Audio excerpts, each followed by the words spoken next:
Nega bunchalik hayajonlanyapman? Atigi bitta xabar, handikda oson, hech kim bilmaydi ham. Lekin men bilaman, agar hozir bilsam, bunga natijani bermaydi. Yetar, men o'zim ham qila olaman. Faqat uyoqdan yetishim kerak. Ha, shunday.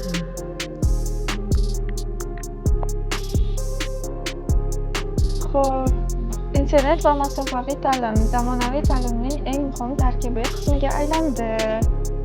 Xo'sh, shu ma'lumotlar yetadimi? O'tsak, yetadi, keyingisini tayyorlash kerak. Shuni tayyorimiz qachon qilib olaylik. Nima qilamiz? O'zimizni qiynab, qizlar. Ha, yuklab olaylik.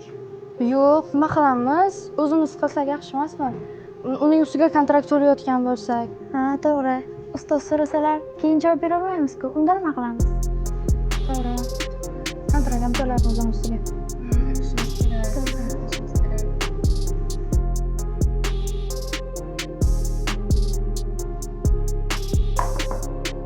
Kiring. Ustozman, qizil diplom olmoqchiman. Baholarimni taxlab bering. Arizang ko'rib chiqiladi, berangiz. Lekin senga qizil diplom nima uchun kerak? Chet elga o'qishga kirishim uchun qizil diplom so'rayapti.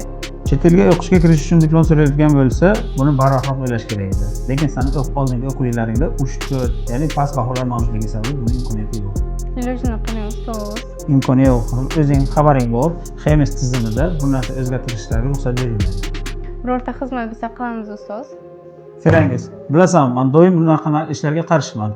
Men doim sifatli ta'lim tarafdori bo'lganman va korrupsiyaga qarshi taraqqiyot sari olg'a doim shiorim anga abadiy bo'lib qolgan.